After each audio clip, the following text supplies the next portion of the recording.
Ministra Saudi confirma kata ia tempo badak se buka solução do problema máquina CT scan e Hospital Nacional Guido Valadares. Ministra Saudi Elia dos Reis Amaral relata informação neba jornalista Sira. A foi participa Fórum Nacional Inang Timor-Leste e a novo turismo sexta-feira né. Governante né hatetem. Governo aloca orçamento e tinang né. Atu rola no monta máquina CT scan phone e HNGV. Tamba máquina antigo usa ona liu tinaneng. Nebe bara kompensação la iha ora. Ministra Elia afirma, tambane governo dadau ne hola ona máquina CT scan phone, no ne máquina hirak ne ia ona processo, no tempo badak se halo instalação. Então tuir Elia, com máquina phone ne, serviço diagnóstico e Hospital Nacional Guido Valadares, se lau diagliutang, ne parte husi compromisso governo atu hadia serviço saúde e a povo nelet.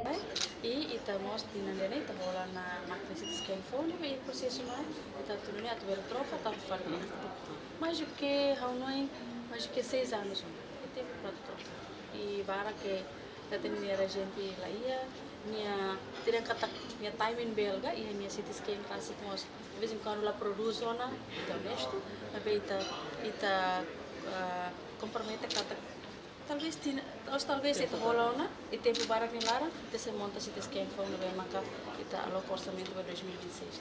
Entretanto, tuir informação nebe Timor-Poste acesso kadak, dadau ne máquina CT scan yang NGV, avaria quase semana balongona. Reportagem Epifânia de Carvalho, Doris Pai, Televisão Timor-Poste.